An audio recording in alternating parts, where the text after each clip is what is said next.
Bonsoir à tous. Merci Jean-Guilhem, on est très poli. Et donc,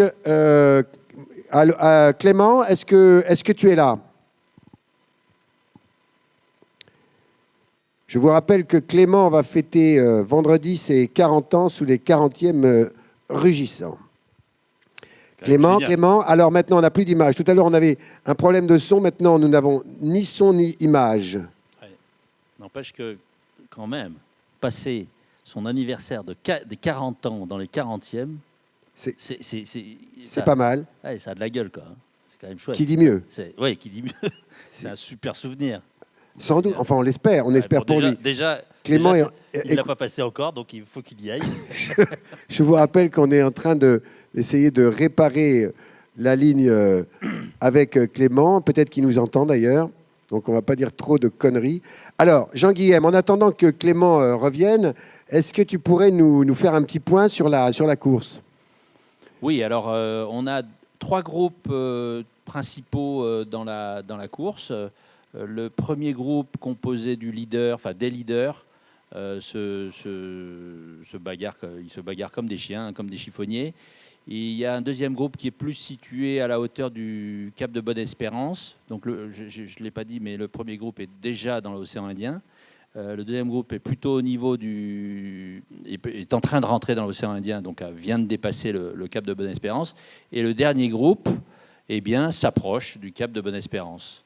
Faut préciser pour ceux qui suivent pas toutes les heures le Vendée Globe, et il y en a quelques-uns qui nous écoutent, que là, le premier groupe a quand même des vents assez conséquents.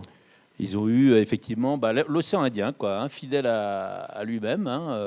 L'océan Indien leur a réservé une petite dépression des familles, avec des vents de 45 nœuds. Ils ont passé une nuit épouvantable la nuit dernière, avec donc des vents de 40-45 nœuds, des rafales à 60, des rafales à 60, des vagues, une mer démontée. Voilà. Donc ça a été apparemment, d'après ce qu'on a comme retour, ça s'est bien passé.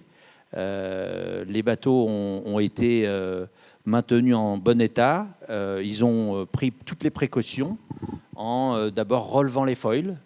Pour les bateaux où c'est possible, on peut retirer, les relever, les sortir de l'eau, leur donner moins de prise aux intempéries, aux vagues. Pour les sauver, en fait, parce que sinon, ils risquent vraiment de casser. Ouais. Et puis, pour également atténuer la vitesse, ils réduisent leur voilure en roulant toutes les voiles d'avant et en ne gardant qu'un petit fanion, un petit bout de grand voile. 3 riz sous grand voile, seuls, et ils naviguent comme ça, avec des vitesses de l'ordre de 13 à 15, 16 nœuds. Bon, après, il y a des surfs, etc. Mais en tout cas, ils ont été extrêmement prudents et ils ont vécu un truc pas possible. Alors, on entend un bruit qui nous vient peut-être des 40e, peut-être bien. C'est peut-être bien les 40e qui nous viennent aux oreilles. Parce que là, résume-nous un petit peu Clément Giraud en ce moment. Il est à peu près à quelle position et qu'est-ce qu'il a comme conditions météo? Alors, ils sont effectivement dans les 40e, donc ils ont des conditions. Alors, ils sont encore avec son groupe de retardataires, là, de chasseurs. Je l'appelle le groupe des chasseurs. Ils sont encore dans l'Atlantique Sud. Ils s'apprêtent à passer le Cap de Bonne-Espérance.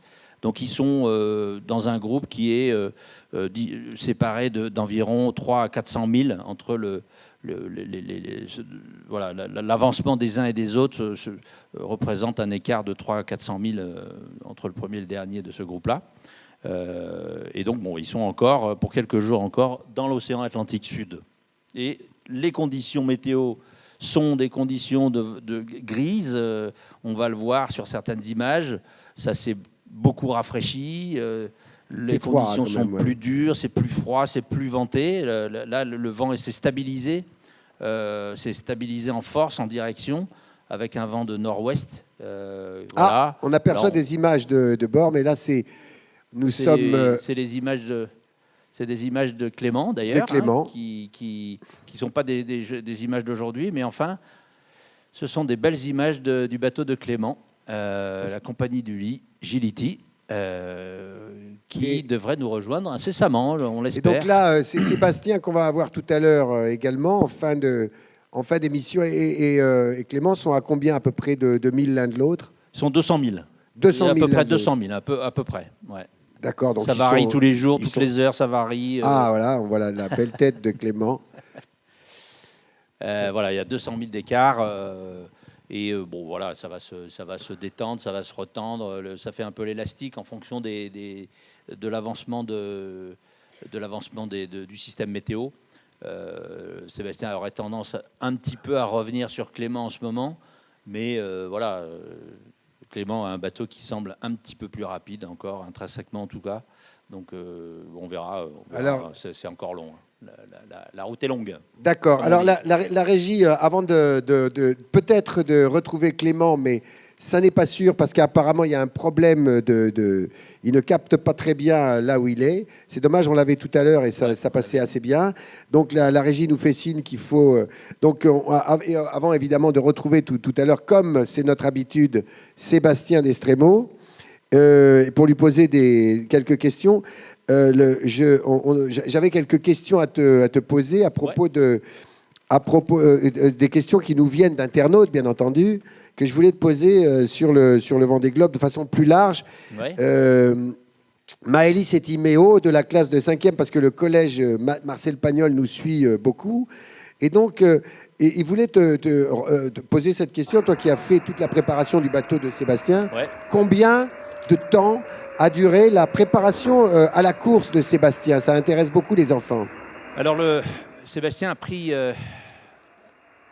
Ah, là, on dirait que les choses reviennent à peu près dans l'ordre. Allô. Oui, super. Ah, génial. Salut Clément. Clément a l'air de revenir sur nos ondes. C'est merveilleux. Bon, évidemment, ça se comprend parce que... Ouais, c'est bon, vous m'entendez très là loin. On t'entend très bien.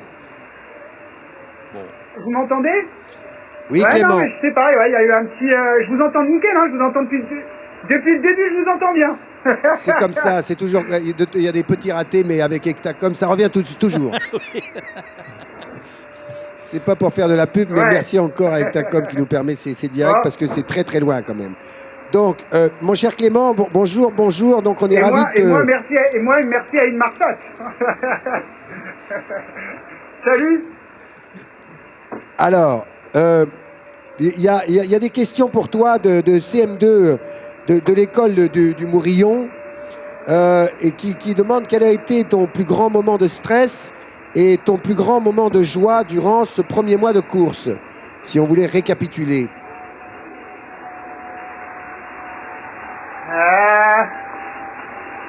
Du stress, je pense que c'est il y a 4 jours, un peu dans ces mêmes conditions-là. Faut voir derrière ce qu'il y a. Hein. Et en fait, quand le bateau commence à accélérer, c'est pas toujours évident. Et j'ai pas eu l'habitude d'entraînement dans le gros temps. Donc j'étais pas serein sur à quel moment fallait calmer la machine. Donc voilà. Donc ça a été le grand stress il y a 3 jours. Avant le passage du premier front dans le Grand Sud. Et puis de grand bonheur, je t'avouerais qu'il y en a tous les jours. Il y en a tous les jours, tu vois, il y a plein de petits oiseaux là, avec des albatros qui viennent voir, et il y a toujours des beaux couchers de soleil, des beaux moments, il y en a plein. Il n'y en a pas qu'un en fait. Voilà. C'est vrai qu'on quand on suit le Vendée Globe sur le site et qu'on te voit toujours avec un grand sourire, en tout cas on a l'impression que depuis un mois, tu as eu des moments difficiles, on l'a vu, mais en même temps, tu as toujours cet énorme sourire qui montre la joie que tu as à faire cette traversée. Je veux dire, on va pas bouder de notre plaisir d'être là. Il y a des moments durs. Je veux dire que c'est une forme de consécration. Il faut prendre tout ce qu'il y a à prendre. Je le ferai peut-être pas tous les jours le Vendée Globe. Donc pour une fois, j'y suis, donc j'en profite. Je prends ce qu'il y a à prendre. Et puis, ouais, il y a des moments galères, hein, mais bon, après, il y a des moments galères dans la vie aussi. Et c'est vrai que j'ai plaisir à être en mer et j'ai plaisir à voir mon petit bateau avancer sur la carte, tout doucement, un peu trop doucement à mon goût, mais bon, ça c'est autre chose. Mais voilà, donc c'est top, non, c'est top. Il y a une autre question pour toi de l'école du Mourillon. Et qui demande, justement, en parlant de petites frayeurs, qu'avez-vous ressenti quand vous êtes monté en haut du mât? Parce qu'on sait que c'est très haut, n'est-ce pas, Jean-Guillaume? Ça fait 28 mètres. 28 mètres, c'est assez haut quand même. Ah ouais. Ah ouais, là c'est... Alors en fait, moi d'habitude en équipage, je suis numéro 1, donc j'ai l'habitude de monter dans les mâts. Ça c'était pas le stress de monter dans le mât proprement dit. C'était qu'au moment où j'ai fait la réparation, en fait, il y a la grosse houle de cette dépression-là qui était en train d'arriver, et je savais que j'avais une dizaine d'heures pour faire l'opération. Voilà, j'avais la journée en gros, donc j'ai bien dormi la veille pour justement être en forme. Et en fait, j'étais jamais monté dans un mât tout seul. Enfin, tout seul. Avec tout un système un peu complexe. Et c'est plus ça, et j'ai mis 7 heures pour préparer mon opération, parce que j'ai dû carrément changer une drisse là-haut, changer tout un système sur le caplage, donc la partie inférieure, et j'ai dû vérifier tout le mât en même temps, et j'avais d'autres trucs sur les barres de flèche à faire en plus, et du coup, il fallait rien que je loupe parce que il fallait pas que je monte 2 fois, quoi. Donc en fait, mon stress, il était plus dû à l'opération. Et je vais vous faire une petite confidence, c'est que j'ai mis une demi-heure en bas avec le système. C'est un pote qui est cordiste, ça veut dire qu'il fait du travail acrobatique, qui m'avait prêté son système pour monter dans le mât, sauf que moi, je l'avais jamais utilisé. Et je savais pas comment utiliser le descendeur. Le gris-gris, on appelle ça. Ah merde. Ouais, Et du coup, j'ai passé 20 minutes avant de monter, à m'entraîner, à mettre le descendeur. Et une fois là-haut, bien sûr, j'avais trop tendu la corde, une corde statique, et du coup, je l'avais tendue, mais pas assez pour passer le gris-gris. Et du coup, là-haut, j'ai dû me faire une deuxième opération. Il y a un moment, j'ai cru que j'allais rester là-haut. Et bien mal m'en a pris de bien tester le truc 20 minutes avant... De tester, de dire ah, c'est comme ça que ça marche, c'est comme ça que ça marche. Et j'ai vraiment répété comme j'imagine un acteur répète une scène. Charles, tu dois connaître ça. Une scène qui veut pas rentrer, t'es obligé, il faut la faire rentrer. Bah là c'est pareil. Et du coup voilà. Mais ça fait un peu peur, mais une fois que en fait ça va assez vite en fait. Mais tu te cognes de partout. C'est pour ça qu'il faut s'arnacher. T'as vu, j'ai les protections. Je sais pas, j'imagine qu'il a vu la vidéo. J'ai les protections de moto et tout, parce que t'as pas le droit de te faire mal là. Parce que autrement tu restes là-haut. Hein.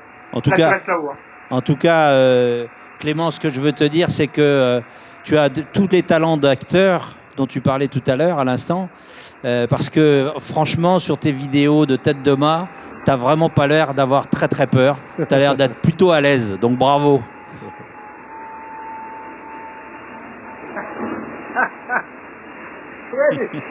Jean-Guillaume, tu connais, c'est le métier, ça. Ouais, ben oui. Alors Non, le truc vraiment, le truc, si tu veux, c'était ma vraie. En fait, je suis monté, je savais pas ce que j'allais avoir là-haut. Ouais. En fait, j'ai pété quand mon Jenaker a cassé, je savais pas exactement ce que j'avais. J'ai essayé de regarder aux jumelles en bas, mais j'étais pas serein. Et si tu veux, quand je suis monté, que j'ai vu que c'était ce que je pensais, j'ai eu une forme de soulagement en fait. Et quand je fais ma réparation et je sais que ça fait une demi-heure que je suis dans le mât, une demi-heure, 3/4 que je suis dans le mât, et que je prends l'appareil photo, je me dis là maintenant tu descends, donc voilà, donc je suis un peu plus détendu. Je parais détendu, je le suis pas trop en fait, je crois, à ce moment-là. Alors, une question que je vais te poser, ça concerne les étudiants sportifs issus du CREPS de Montpellier. Sur l'alimentation et plaisir. Les étudiants du master nutrition de sciences et les étudiants du master nutrition de Montpellier. Est-ce que la notion d'alimentation plaisir... Intéressant, j'ai des choses à dire. Ouais, l'alimentation plaisir, est-ce que ça compte pour toi, l'alimentation plaisir à bord, ou est-ce que tu te réserves uniquement pour Noël et le jour de l'an? Est-ce que tu as des petits bons moments quoi, à manger, quoi, des petits bons plats, quoi? Eh ben alors déjà moi il y a deux choses, c'est que je me connais bien. Alors d'une, à terre je peux être un très gros mangeur, je peux manger des très grosses quantités.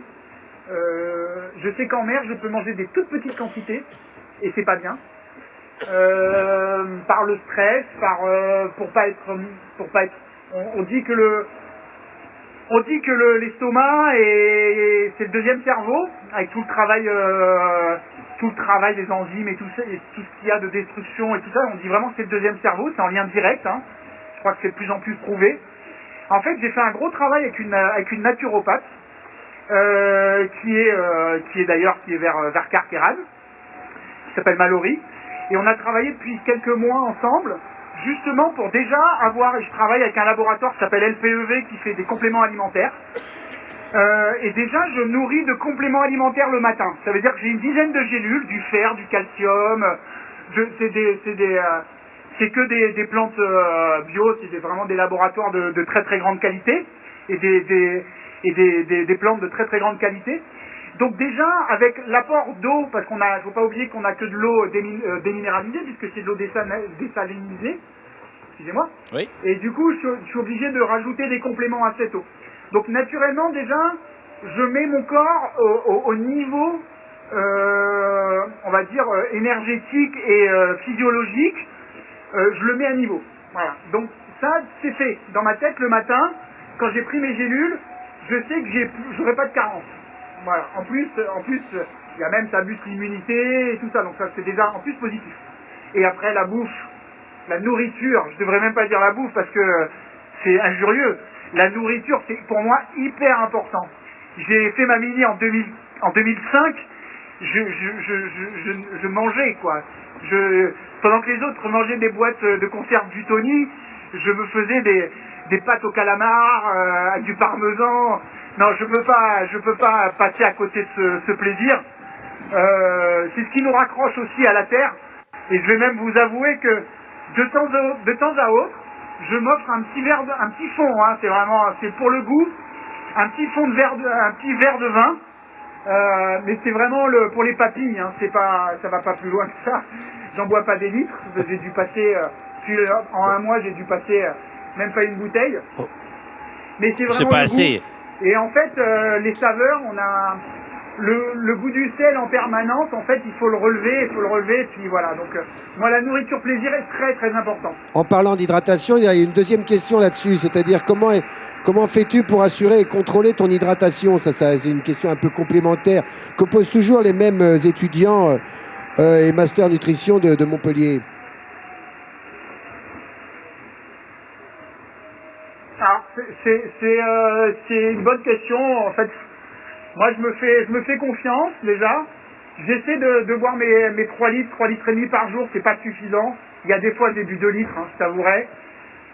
Tout dépend aussi de l'activité et de ce que tu manges. Parce que de boire 4 litres, si tu manges que du riz, effectivement, il va falloir que tu boives 4 litres d'eau. Hein. Ça, c'est sûr.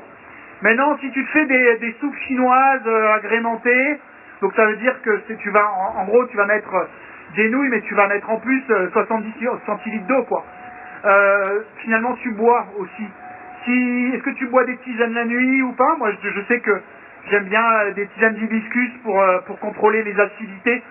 L'hibiscus, c'est très bon, et les cranberries, et pour éviter toutes les acidités et les potentielles infections urinaires.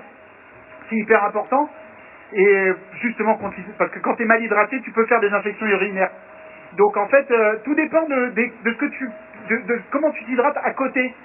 Il ne faut pas regarder ce que tu mets dans la bouteille, il faut aussi regarder ce que tu mets dans ta nourriture et la façon dont tu te nourris, si c'est sec ou pas. Voilà. Donc en gros, il faut s'hydrater. Comment le contrôler? Malheureusement, je pense que je le fais pas assez bien. Je pense. Il y a une question d'Amandine qui a 7 ans et qui demande une question un peu plus générale. Disons, est-ce que tu es satisfait de ta course jusqu'à présent?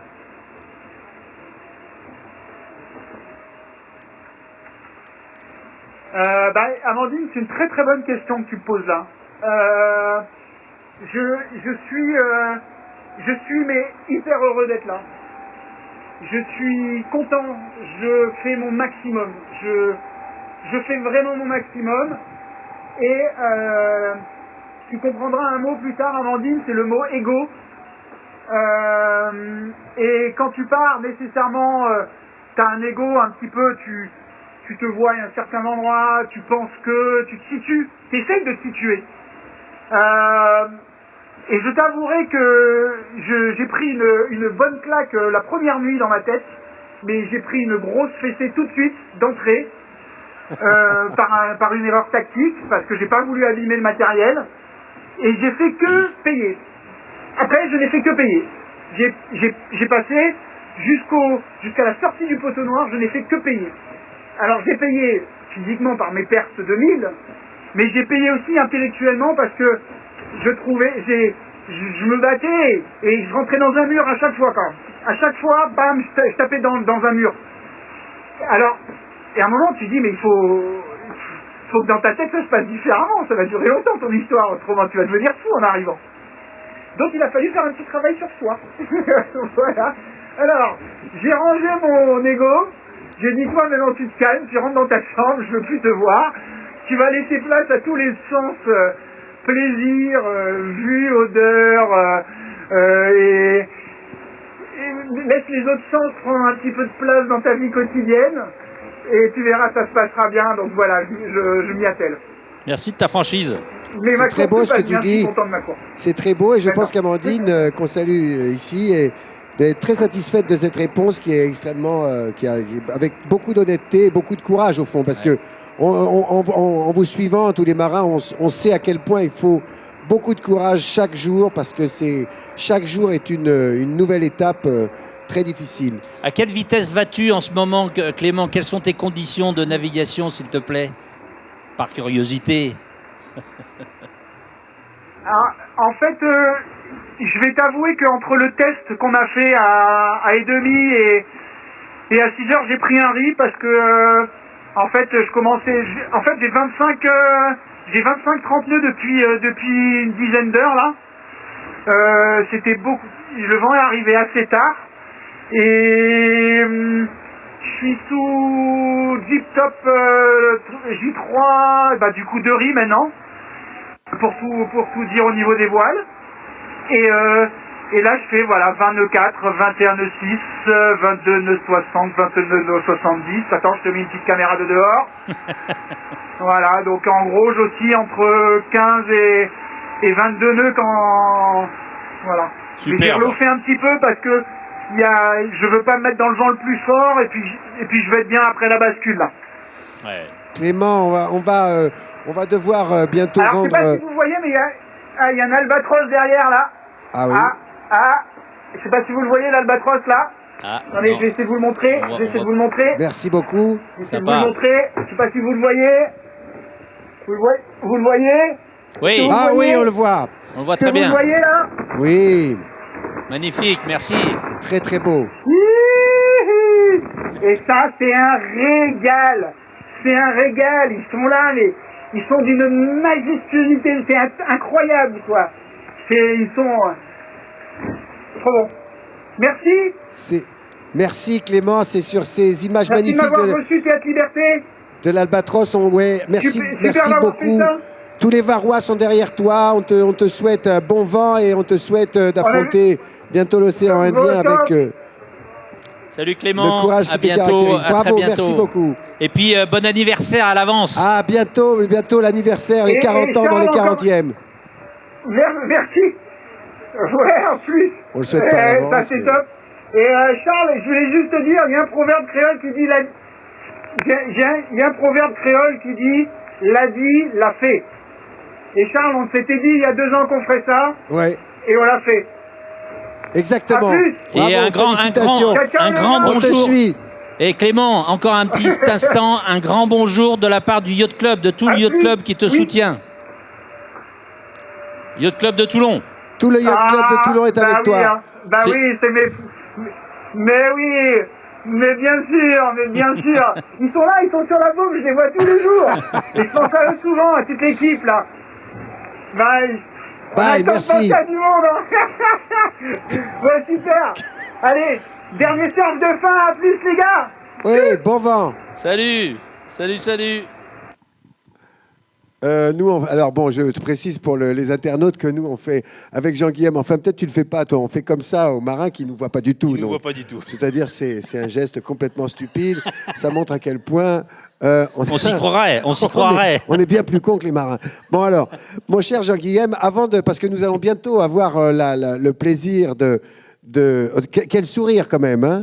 Clément, il est souriant et en même temps, il nous a donné son cœur. Ouais, il a vraiment ouvert, dit, il s'est ouvert. il a ouvert son cœur et Ouais. c'est très beau parce que grâce à Amandine, qu'on ne remerciera jamais assez pour avoir posé cette question, parce que je ne m'attendais pas à une réponse aussi belle. Aussi profonde. Oui. Ouais, aussi belle, Très bien. profonde. Ça fait plaisir. Et d'ailleurs, et Sébastien nous a habitués à ça, parce que Sébastien Oui. lui-même a beaucoup d'honnêteté aussi, et du courage, il n'en manque pas non plus. Donc on va bientôt le retrouver. Alors, tu m'avais posé une question. Est-ce que combien de temps dure la préparation d'un Vendée Globe? Alors, je vais dire, puisque c'est une question générale, je vais essayer d'avoir une réponse un peu générale, puis revenir sur celui de Sébastien. En général, un Vendée Globe se prépare d'une édition à une autre. Donc, pour les plus fortunés, hein, bien sûr. C'est un programme sur 4 années qui permet de construire un bateau dans certains cas, de mettre au point le bateau, de le tester, de le peaufiner, de l'améliorer, et enfin de participer au Vendée Globe. C'est l'exemple type qu'on a tous en tête, c'est Charal. Alors quand on se prépare comme ça, on a malheureusement aussi parfois on rencontre de la malchance. Et vraiment, c'est ce qui est arrivé. Jérémy a eu énormément de malchance au départ de sa course. Bon, mais bon, voilà, c'est à peu près ça qu'il faut faire pour gagner le Vendée Globe. Ensuite, les programmes, les projets intermédiaires, ça se prépare sur au moins 2 années. En général, c'est Route du Rhum. Il y a association entre Route du Rhum et Vendée Globe. Voilà. Donc, les routes du Rhum se passent toutes les 4 années. Et 2 ans après une route du Rhum, il y a un Vendée Globe. Voilà. Donc, un programme intermédiaire, ça va être ça. Et puis, il y a les petits projets qui se préparent l'année qui précède le Vendée Globe. Et Sébastien, le projet de Sébastien, c'est un projet qui a démarré un peu plus tard encore, au mois de janvier.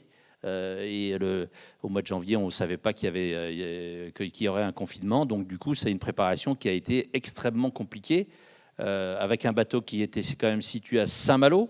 Il a fallu aller à Saint-Malo, séjourner à Saint-Malo, très agréable séjour d'ailleurs. Très bonne crêpe. Très bonne crêpe, il a fait tout le temps très du beau. beurre salé, tout. C'est vraiment, alors là, magnifique, hein, Saint-Malo, génial. Merveilleux. Mais bon, c'est très distant, on ne connaissait pas grand monde, mais on a pu justement faire connaissance d'un certain nombre de partenaires, de Saint-Malouin. Et de Malouin, et du coup, ça s'est extrêmement bien passé. Mais n'empêche que c'était un peu tiré par les cheveux sur le plan du temps à y consacrer.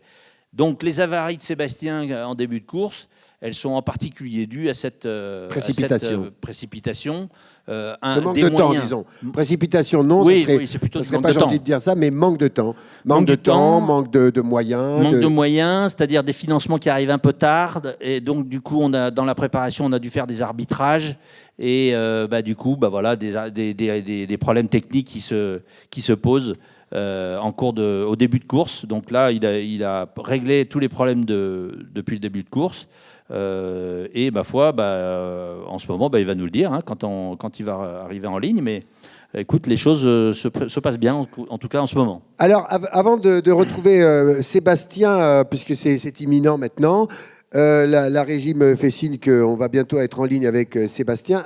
Avant de le retrouver, je voudrais juste te poser une question qui pique là, de la part d'Antoine, qui nous envoie des très belles questions et qui demande: des navigateurs et navigatrices médiatisés à l'occasion des courses en solitaire, pourquoi n'y en a-t-il pas davantage qui attirent l'attention sur la destruction écologique du milieu océanique? Autrement dit, peut-on être lanceur d'alerte écologique tout en faisant financer les courses par des multinationales responsables d'écocides? Donc on voit qu'Antoine est extrêmement bien documenté. Il est bien documenté. Alors je dirais que alors pourquoi il n'y en a pas plus de porteurs d'idées nouvelles sur le plan de l'écologie? Moi, je veux pas parler pour tout le monde, hein, mais bon, ce que j'ai pu observer à ma petite place de préparateur d'un bateau comme celui de Sébastien, c'est que la plupart des projets portent des valeurs écologiques. Ils essayent quand même de coller effectivement au mouvement, à la prise de conscience qui se fait de plus en plus dans le public, dans les entreprises. Alors c'est sûrement insuffisant. Oui, c'est insuffisant. Je suis d'accord pour dire c'est insuffisant. À l'échelle des coureurs, c'est sûrement insuffisant. Je pense que la prise en charge, la prise en compte des problèmes écologiques certes, c'est important que les coureurs au large portent ces valeurs-là, mais je crois qu'il y a aussi un public qui doit pousser là-dessus, hein, et du coup boycotter les entreprises qui font de l'écocide. Hein, l'écocide doit être boycotté, quoi, c'est tout. Alors, chacun a sa responsabilité. Les coureurs font ce qu'ils peuvent. C'est vrai que il pourrait peut-être faire plus.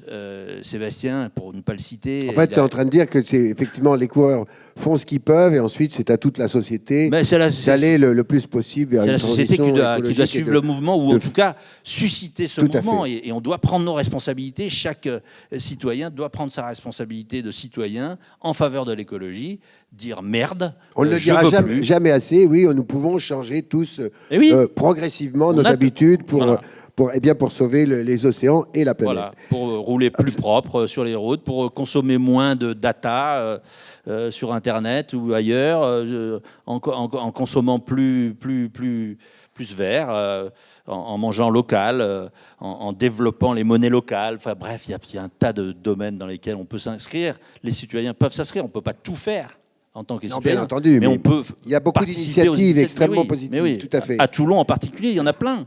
La COP de la mer, par exemple. Hein. Bien sûr, voilà. Les AMAP. Les AMAP, exactement. Tout à fait. Alors, j'ai l'impression qu'on est bientôt en ligne avec Sébastien, parce qu'on va bientôt, je pense, être en liaison avec Sébastien. Non, la régie me fait signe. Alors, je vais te poser une question de Corentin qui demande quel est le poids moyen d'un bateau. C'est vrai qu'on peut se poser la question. Ça pèse à peu près combien, ces bateaux ? Alors, ça pèse, ces bateaux-là, ils pèsent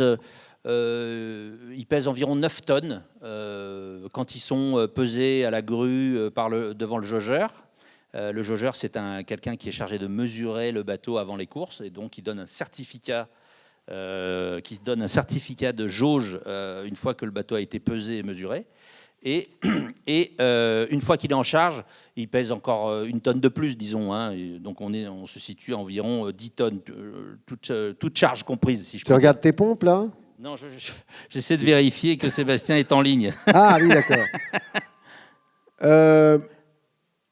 Oui, alors on nous demande d'ouvrir le canal. Alors. D'accord. Parce qu'il y a des petites opérations un peu compliquées à faire. Je te demande une seconde. Tout à fait. Donc,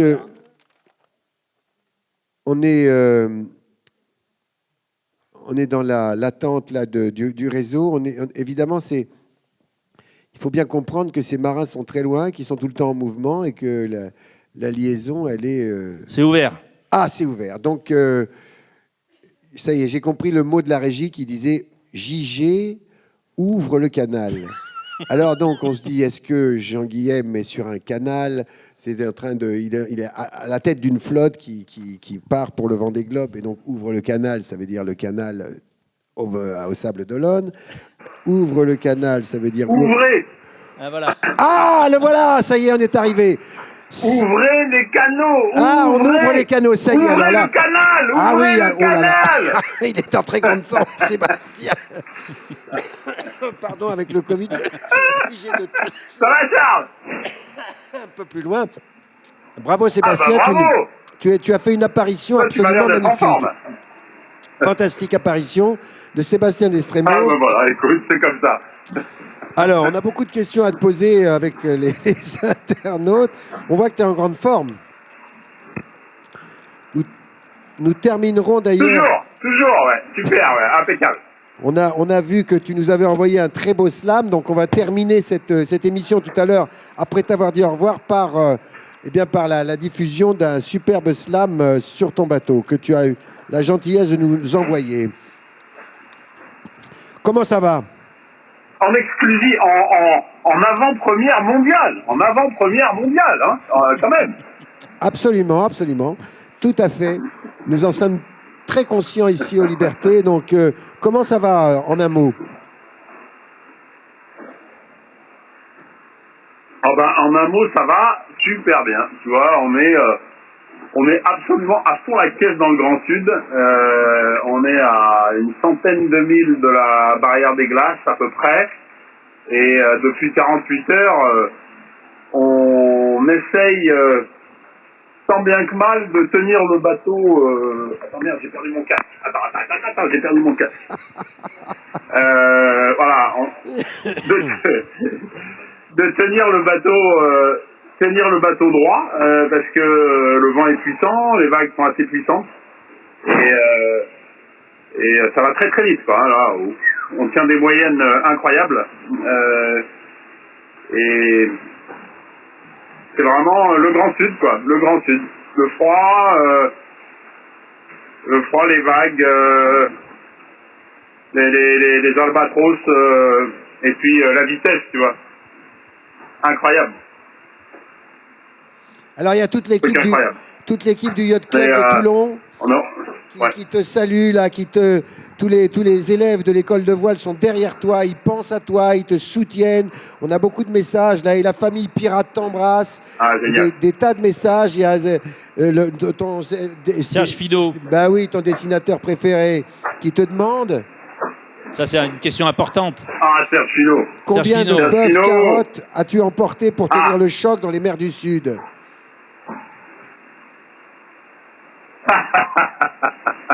Combien de bœufs carottes? Eh ben, j'en ai pas mal.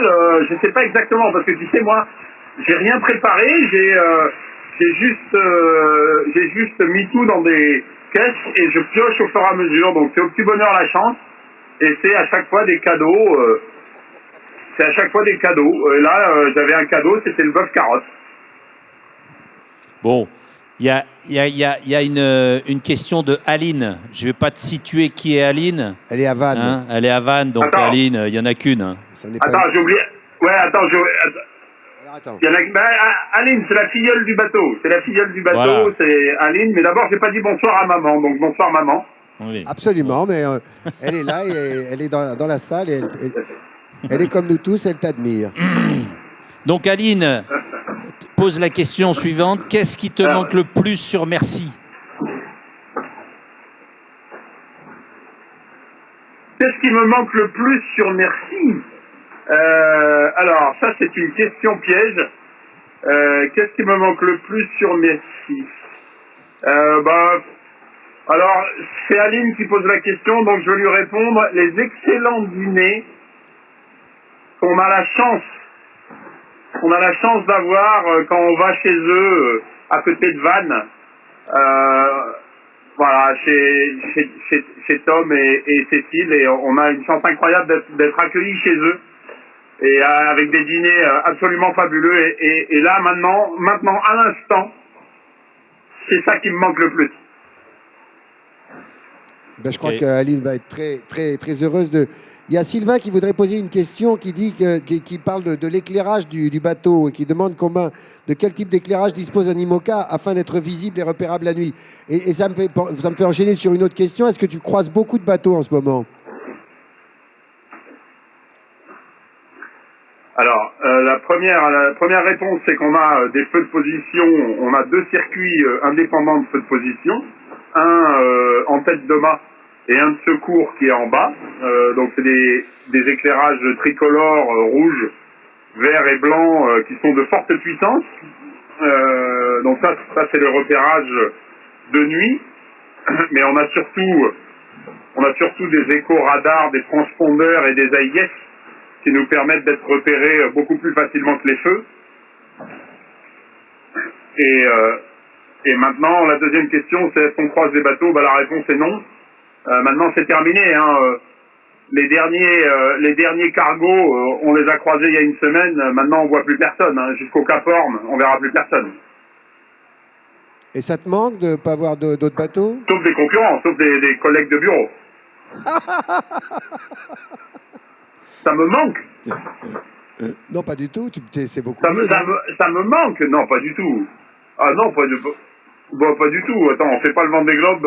Tu fais pas le Vendée Globe pour voir du monde, voir des bateaux, voir des touristes, etc. Hein. Tu fais le Vendée Globe pour ça. Tu vois? Voilà. C'est pour ça que tu fais le Vendée Globe. Pour cette vue-là. Tu vois? Voilà, c'est ça qui est important. On voit, le l'image est à très perte belle. de vue, le bateau qui marche à 20 nœuds. Et dans les 40e, c'est tu super. crois que... Je vais mettre une veste et je vais sortir dehors parce que... Ouais. Dans les 40e, tu crois que tu pourras... Parce que moi, j'ai pas de Emmanuel casquette, demande à quel comme m'a dit point un tu copain. feras Ouais. dans les 40e. À quel point tu... Non, Dans les 40e, je crois, j'ai pas compris la question. dans les 40e, Emmanuel demande des pointes à combien tu feras? À combien de nœuds, bien sûr? Alors, la pointe la plus... Oui, la pointe la plus haute que j'ai vue, là, pour l'instant, c'est 26 nœuds 5. Mais bon, peut-être que je suis allé plus vite quand je regardais pas, je sais pas, mais c'est... Voilà, 26 nœuds 5, c'est ce que j'ai vu au compteur, ouais. C'est quand même très rapide. Mais tu sais ce qui est important, ouais. Bah, c'est hyper rapide et ça fait peur, hein. 26 nœuds, ça fait peur, hein. J'aime pas du tout aller à ces vitesses-là. Marcher à 18, 20 nœuds, c'est tout à fait confortable. Au-dessus de 25 nœuds, 24 nœuds, ça devient dangereux, quoi. Une sortie de route, c'est l'enfer, quoi. Il y a une question d'Alexandre. Est-ce que tu te sens plus fort en 2020 qu'en 2016? Ah bah clairement. Ouais, alors là, clairement, moi je suis extrêmement serein sur ce Vendée Globe. D'abord parce que le bateau a été très bien préparé. Voilà. Donc j'ai pas d'angoisse particulière. Il a été très bien particulière il a été très bien préparé par toi, hein, déjà, Jean-Guy, et ton équipe. Non, mais justement, on disait justement que les préparatifs avaient été un peu acrobatiques. Mais on sait bien faire maintenant, même acrobatiquement. Oui, mais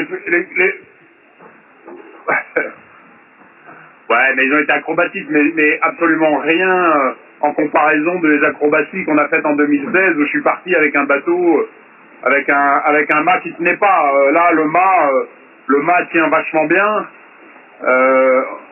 Moi, j'ai confiance dans le mât. Ça veut pas dire qu'il va pas tomber dans 5 minutes, mais j'ai confiance.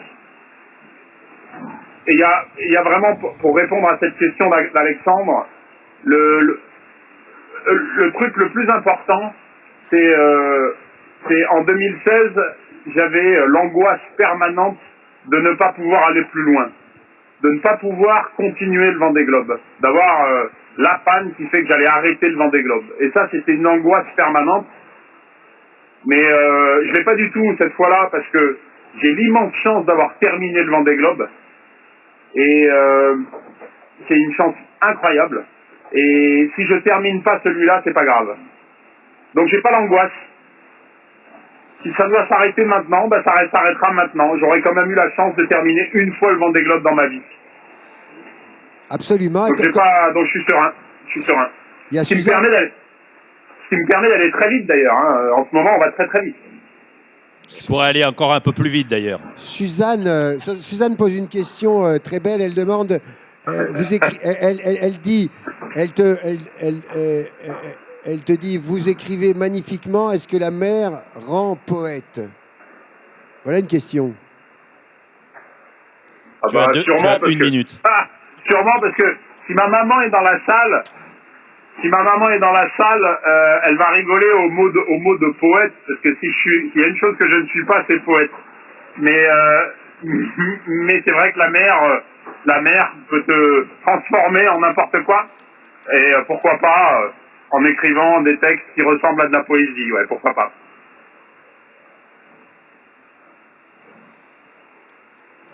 Elle en pleure de rire.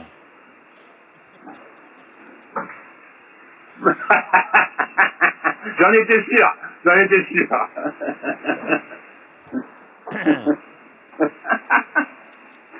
Donc, est-ce que tu vas continuer de descendre vers la limite des glaces, de la zone des glaces? Bah, écoute, pour l'instant, je crois qu'on navigue à peu près parallèle à la zone des glaces. De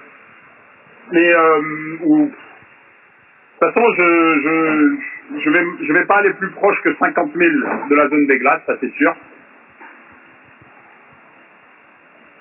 Donc je laisserai 50 000 de marge. Pourquoi? Et je l'offrais ou je ferai ce qu'il faut pour rester à cette distance-là.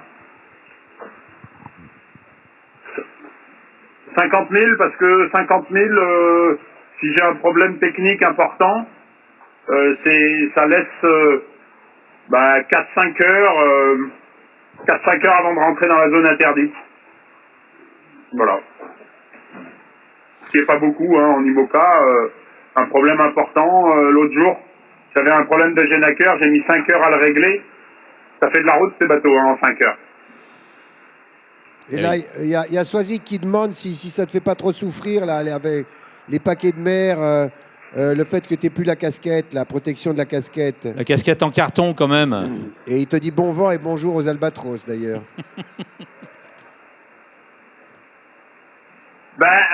Oui, c'est-à-dire que, comme me l'a fait remarquer mon éminence tout à l'heure, il ne s'agit plus d'un bateau avec d'une décapotable. Hein. J'ose pas trop aller dehors parce que j'ai pas envie de me faire tremper. Mais et donc mon éminence m'a dit en fait c'est plus une décapotable, c'est une rod comme dans Mad Max. J'ai trouvé l'idée géniale, l'image géniale. Voilà, tiens. Là on est un peu je me planque. C'est de notre faute, pardonne-nous.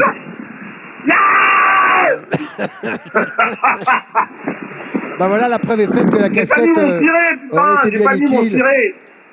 N'est-ce pas, Jean-Guillaume? Donc, Sébastien, c'est sur ces... J'espère que l'eau, elle est froide, non? Elle est froide, ouais, elle commence à se rafraîchir, ouais. Ouais, ça commence à... Ouais, mais bon, ça va, il fait pas froid encore, hein. Vraiment, franchement, on va pas se plaindre. Il y a du vent, ça va vite, la vie est belle, on a des putains de beaux bateaux.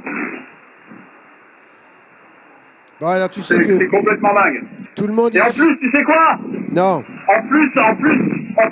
Ouais, excuse-moi, Charles, mais en plus, tu sais quoi? C'est que j'ai appris qu'on arrivait à tenir Charal en respect. Charal, il n'arrive pas à nous rattraper. Et ça, je trouve ça absolument génial. C'est génial, voilà. C'est bravo. top. Donc on va faire... Il nous doublera, c'est inexorable. C'est inexorable. Mais voilà, c'est top d'essayer de le tenir le plus longtemps possible derrière. Voilà, Charal quand même, merde. C'est David contre Goliath. Et quelles sont tes vitesses justement en ce moment-là? Quelle est ta vitesse à peu près?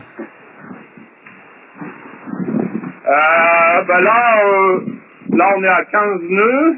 Juste maintenant, là, dans l'instant, on est à 15 nœuds.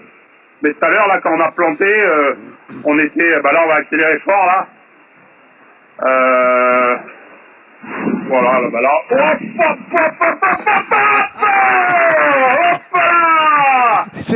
Sébastien, on va devoir... Ça te fait marrer, Charles. Ouais, ça me fait marrer.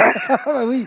Mais enfin, ça a l'air... On va devoir te laisser à tes paquets de mer, à ta non-casquette. Parce que là, il y a le public qui réclame le slam, si tu préfères. On va te quitter. On va remercier tous les internautes, les jeunes du Centre social de Toulon-Centre, les étudiants sportifs de Montpellier, le CM2, l'école du Mourillon, le collège Marcel Pagnol, tous ces gens qui te suivent là très attentivement, qui sont très contents de poser toutes ces questions.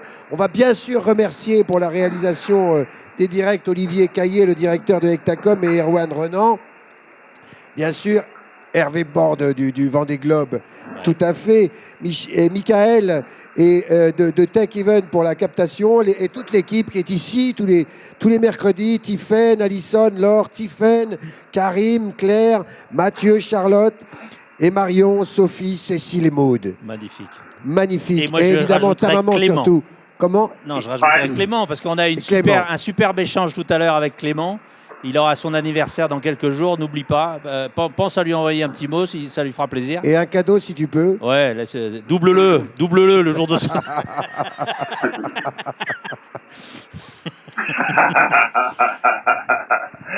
Moi, pour le slam, si tu me permets, Charles, oui. Pour le slam, très rapidement, j'aimerais quand même remercier Sarah, bien sûr, Sarah, la musicienne et compositrice, et son compagnon Philippe pour le montage. Eric Zanetacci et Valérie Vogt pour la pièce de théâtre, voilà, mais particulièrement Vendée Globe aussi, la prod de Vendée Globe qui nous a autorisé à offrir ce slam en priorité à Charles Berling et à son théâtre, très ce qui n'est beau. pas normalement tout à fait autorisé, mais on a réussi à l'obtenir. Donc merci à tous et surtout soyez très indulgents sur ce slam et ma foi, j'espère que vous l'apprécierez. Et Ouais, merci. on Merci à l'apprécie. Sarah Tanguy pour la beauté de sa musique. Merci beaucoup, on l'apprécie beaucoup et c'est une très belle, une très belle façon de conclure ce mercredi en mariant la voile et l'art, tout simplement. Ouais. Voilà, Et donc l'émotion, c'est très beau, bravo de l'émotion. faire ça et merci beaucoup. On l'a entendu nous en avant-première et il est très bien. La musique est très belle, le montage formidable il faut envoyer comme ça, et les non, c'est ça paroles Faut sont envoyer celles comme ça. d'un poète. Salut Sébastien, bon À la vent et semaine merci prochaine. encore, merci beaucoup. Merde, j'ai oublié de remercier Bruno Gillet et Céline Clairefeuille pour la poésie et les mots, bien sûr. Pardon. Bon vent, à bientôt. On envoie ton slam. Merci à tous les internautes Merci, et Charles. à mercredi Merci. prochain. Et tu fais quoi, l'humain, sur ton bateau de toile? Où t'en vas-tu si loin dans les ailes du vent? Quand t'as passé le port et hissé la grand voile, t'as laissé quoi derrière pour regarder devant? Et tu dis quoi, l'humain, de la vie qui détale? Du bleu de l'océan où noyer ses tourments? À courir sur le fil de cette mer étale, pourquoi fendre les vagues et le temps et le vent?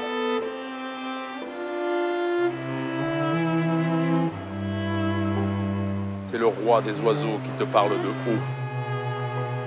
Que fais-tu là, à naviguer dans mes eaux?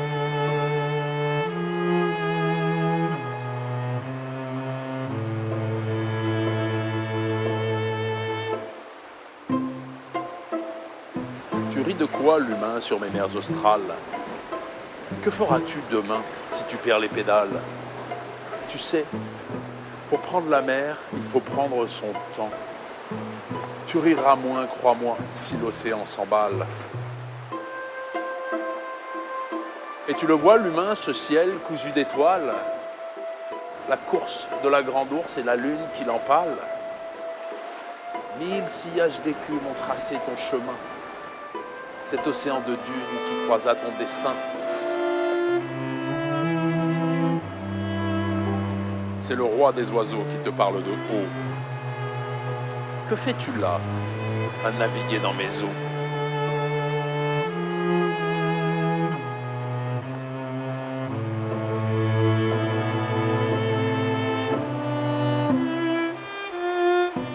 Et tu penses quoi, l'humain, quand ton moral s'affale? Quand tu sens la douleur du regret qui s'installe, de tes larmes salées, tu remplis l'océan. Tu lui as tout donné, jusqu'aux larmes d'enfant. Ne pense pas trop, l'humain, sous ce ciel qui cavale. Je te vois seul dans la nuit prier une escale. Tu crierais terre en vue au premier bout de caillou, tant tu cherches une main pour t'extraire de ton trou.